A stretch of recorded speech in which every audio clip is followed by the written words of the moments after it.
Ini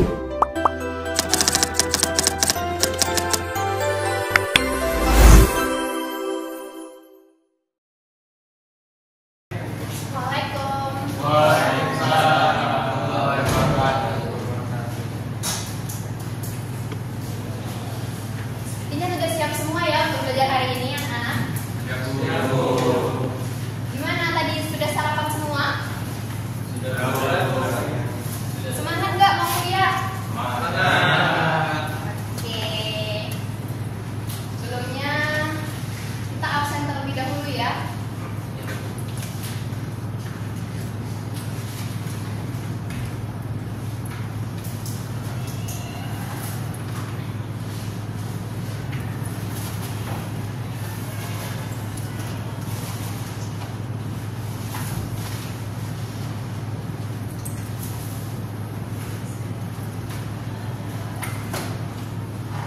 Muhammad Hamid Abdul Karim Al-Alamin, Muhammad Syarif Fadil, Hadir, Bu. Muhammad Saifullah, Hadir. Ridallah Walter Hussein, Hadir, Bu. Muhammad Rizky. Izin Bu. Rizky? Izin Bu. Kemana dia nak? Dia ada pamannya yang meninggal. Sesa Esa Anugrah, Febrianto, Hendy Karnadi, Hendy. Tidak hadir Bu. Oke, Hendy ini sering nggak masuk ya anak-anak? Ini terlambat Bu. Oh, oke. Ruwata Kasa, Hadir Bu. Ahmad Hafiz Adil, Hadir, Bu. Surya Irawan, Hadir Bu. Pandu, Hadir Bu. Kerina, M. Ramadan, Hadir, Bu. Ahmad Baron Abu Hamka, Baron, Masuk, Bu. Jangan masuk Bu. Ini terlambat. M. Mafal Alfitra, Hadir Bu. Muhammad Imar, Hadir, Bu. Rizka Hayatina, Gelar, Hadir Bu. Mailan Budi, Mailan Budi. Kelas sebelah, Bu. Oh, kelas sebelah. Berarti kenapa absennya dari kelas ini? Kemarin sempat salah mendata. Oh, kemarin sempat salah ngedata. Oke, baiklah. Ada yang tahu materi kita hari ini apa, anak-anak? Ada yang sudah mempersiapkan dari semalam? Belum, Bu. Belum? Udah Bu. Oke, seperti biasanya kita masuk di mata pelajaran K3LH dan Budaya Industri. Baiklah, ada yang tahu pengertian dari K3LH sebelum dimulai? Ada yang tahu?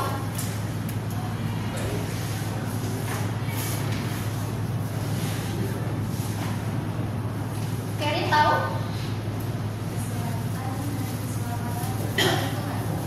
Oke, baiklah, bagus.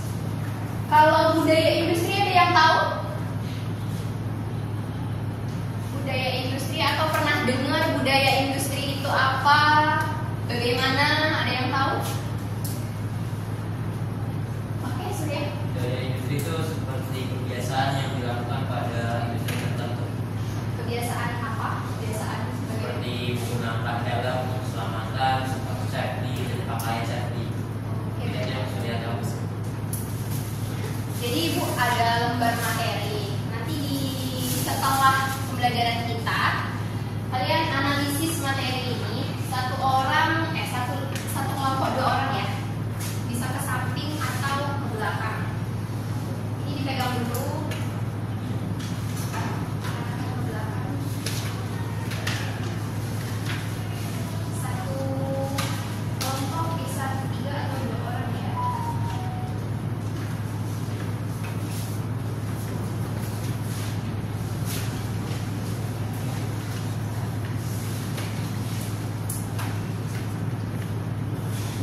Tapi nanti sebelum pembelajaran.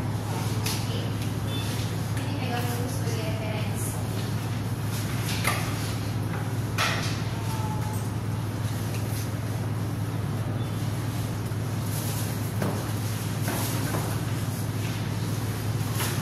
Ada yang bisa tolong Ibu untuk menghidupkan monitor? Ya, Bu. Terima kasih, Ustaz.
Mungkin Nopal mau menjelaskan sedikit isi di dalam.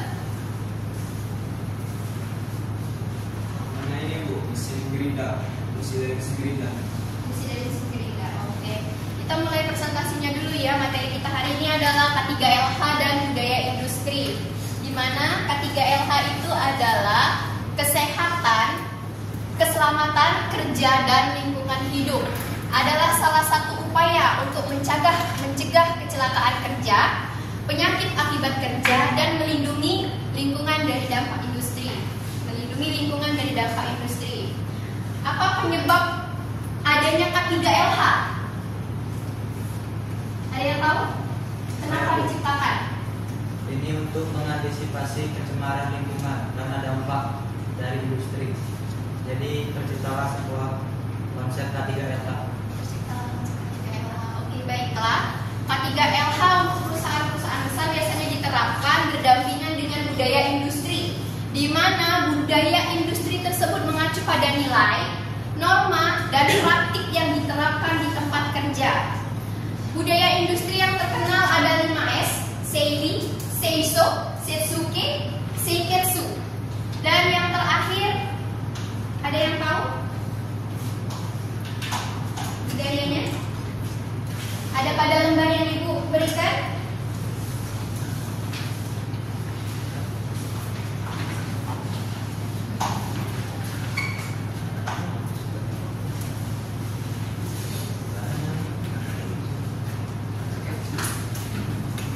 Oke, baiklah, nanti kita bahas lagi.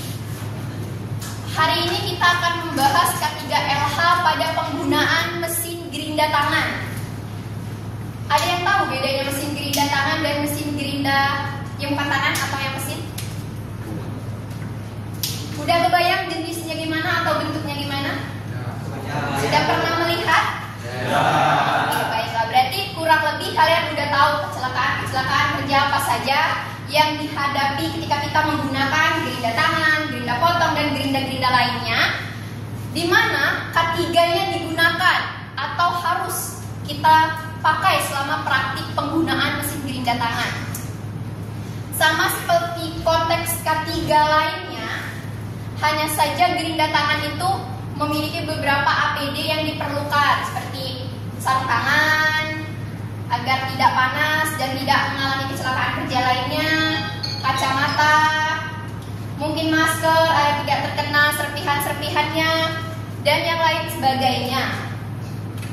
Selanjutnya, fungsi K3 ini adalah melindungi tenaga kerja dari kecelakaan dan penyakit akibat kerja, menjamin keselamatan peralatan kerja agar dapat digunakan dengan optimal, kemudian meningkatkan efisiensi dan produktivitas kerja dengan menciptakan lingkungan kerja yang nyaman.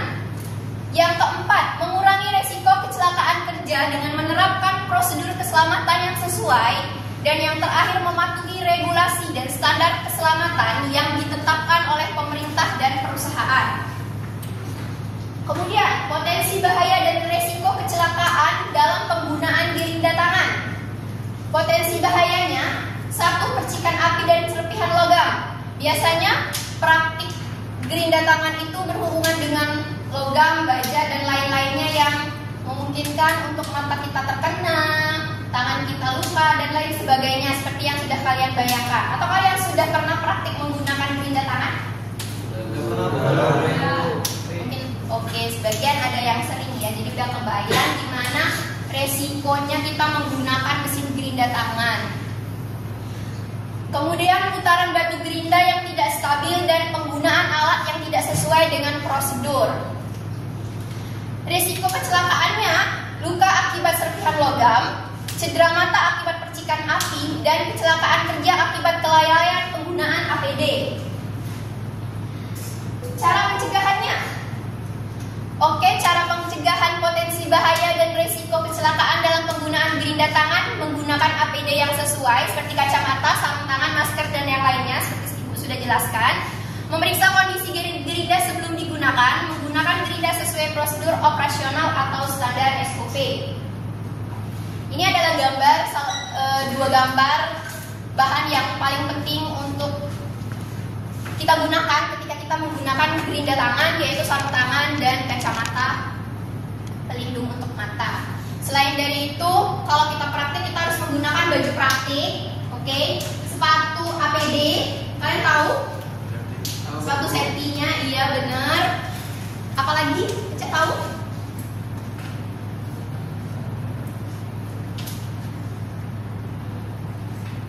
Baju wearbox, sepatu safety, sarung tangan, kacamata pelindung, masker, dan mungkin lain sebagainya. Oke, apa? Helm. Helm, oke. Helm, tapi kalau gerinda tangan kemungkinan bisa. Oh, helm yang untuk melas full face? Iya, oke. Nggak gelap kalau gerinda tangan? Yang transparan. Oh, ada yang transparan. Transparan. Oke, baiklah. Berarti salah satunya juga ada helm. Oke, materi kita sampai di situ. Baiklah, ada yang ingin kalian tanyakan atau diperjelas lagi? Ibu berikan kesempatan sebelum kita membentuk kelompok untuk memahami materi yang sudah diberikan pada lembar yang dibagikan tadi. Saya kan tadi terdapat beberapa langkah-langkah atau bahkan beberapa bahan yang digunakan untuk melakukan pemotongan dengan gerinda tangan. Nah, namun apakah salah satu APD tersebut tidak tersedia atau tersedia dengan kualitas yang tidak mumpuni? Apakah proses pemotongan dengan gerinda tangan masih boleh dilakukan? Sebenarnya kalau sesuai prosedur atau SOP yang berlaku, jika salah satu APD tidak sesuai dengan SOP-nya juga atau tidak sesuai dengan standar, maka praktik belum bisa dilakukan. Tapi tidak menutup kemungkinan. Kita harus menyesuaikan. Apalagi kita praktik-praktik di tempat-tempat seperti, mohon maaf, tidak menyinggung atau tidak apa-apakan, kita sering melihat bengkel-bengkel di luar sana kan, yang terkadang mereka gerinda tapi tidak menggunakan sarung tangan, mereka menggerinda tapi tidak menggunakan kacamata full face dan lain sebagainya, tapi mereka dapat menghasilkan produk-produk yang luar biasa memiliki nilai jual. Jadi kalau sesuai standar kita tidak boleh melakukannya, tetapi tergantung situasi juga. Ibu tidak akan mengajarkan kepada kalian untuk berhenti belajar hanya karena kondisi alat tidak memungkinkan. Namun hati-hatilah dalam semua pekerjaan, entah itu menggerinda, ngelas, dan lain sebagainya. Karena berhati-hati itu akan membuat kita sendiri. Terkadang kita sudah berhati-hati pun masih ada kecelakaan yang akan terjadi. Misalnya kita sudah berhati-hati, teman kita malah tidak berhati-hati, akhirnya kita yang terkena dan lain sebagainya. Oke, baiklah, sudah mengerti, Sayyid? Sudah, Bu. Terima kasih. Oke, terima kasih. Ada lagi yang ingin bertanya? Kurang paham atau kurang jelas? Ada?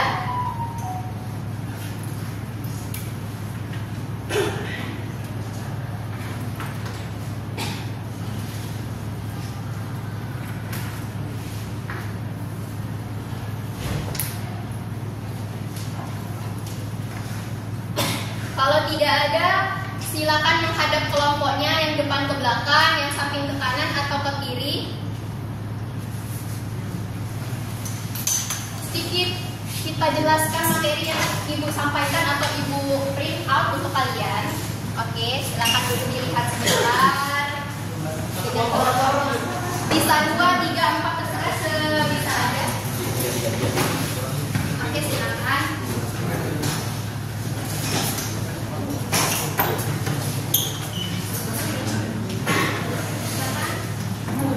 Oke, sudah ya? Sudah?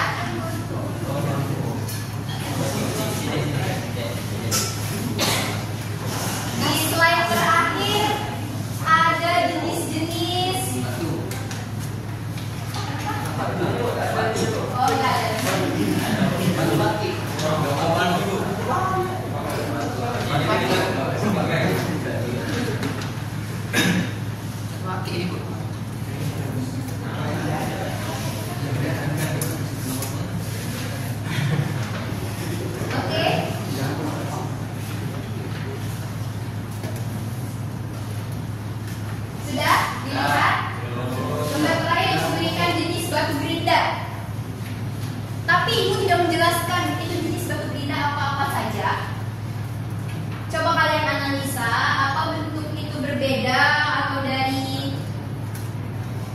gambarnya, warnanya, dan lain sebagainya.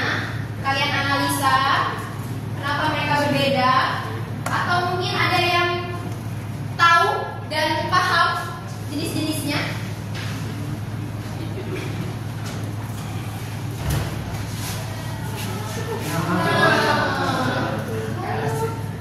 Baron? Kenapa Baron baru datang? Motor trouble. Kenapa tidak kabarin di grup? Ini HP-nya rusak juga. Ya Allah. Ada yang deket atau sekosong sama Baron? Baron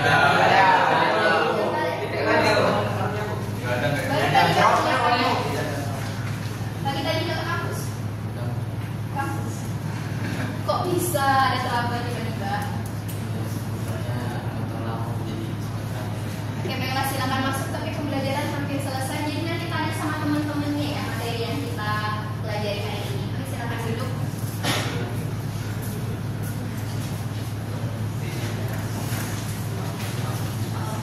Lain kali kalau ada kendala atau problem di jalan, kabarin di grup ya biar kita tahu. Baik, Bu. Oke? Baik, Bu. Biar kita nggak miskomunikasi juga. Udah tahu apa jenisnya? Belum. Ada banyak, Bu. Ada banyak. Ada yang untuk motor. Ada apa? Ada yang untuk motor. Ada yang untuk motong, Untuk mengasah. untuk memasak, Untuk membersihkan cat. untuk membersihkan cat, Karatan. karatan, apalagi banyak ya. Untuk membentuk Oke, jadi semua jenis itu kan tuh Ibu tulis tuh jenisnya apa saja. Tapi ada urutannya kan di gambar ke-1, kedua, dan ketiga. Untuk itu next pertemuan Ibu kasih kalian tugas per individu tapi bukan kelompok. Baik, Bu. Tolong ditulis jenisnya apa saja dan fungsinya apa saja. Minggu depan akan Ibu jelaskan sedikit, tapi mungkin saja Ibu minggu depan akan langsung bertanya kepada kalian. Jadi tolong dipahami dan dipelajari untuk mempersiapkan pembelajaran di minggu depan. Oke, baiklah, kembali ke tempat duduknya masing-masing, posisinya masing-masing. Tidak terasa waktu kita sudah mendekati 20 menit dan 20 menit lebih pembelajaran hari ini. 1 jam pertemuan kita tuh sudah selesai. Ibu minta 2 orang dari kalian untuk menyimpulkan materi pembelajaran kita hari ini. Silakan maju. Hamid, silakan maju, Mit.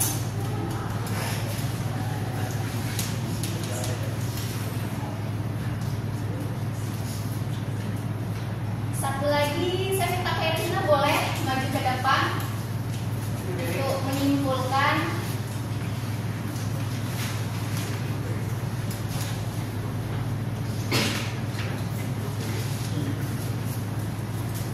Silakan disimpulkan, kami dulu. Baik, jadi untuk materi hari ini itu K3LH sangat penting untuk dicermati karena banyak sekali terjadi kecelakaan akibat praktikum karena melalaikan K3LH. Dan untuk fokus pembahasan pada materi hari ini yang dijelaskan oleh Bu Rami, Bu Rami menjelaskan pada penggunaan gerida tangan. Artinya itu lebih simpel. Tentu yang harus kita perhatikan adalah K3LH untuk alat-alat yang lebih besar seperti CNC dan lainnya. Itu Bu, kesimpulan singkat dari kami. Oke, kalau dari Kerina, apa yang bisa kita ambil hari ini? Doa bersama sama Ibu. Jadi K3LH itu kesehatan, keselamatan kerja dan lingkungan hidup. Dan Ibu tadi menjelaskan tentang gerida tangan. Jadi sebaiknya untuk kita semua kalau belum terbiasa menggunakan gerida, harusnya menggunakan gerida itu sesuai dengan prosedurnya. Oke, baiklah, terima kasih ya Hamid dan Kerina. Silakan duduk dan mulai kita. Terima kasih, Bu. Beri aplaus dulu untuk mereka berdua.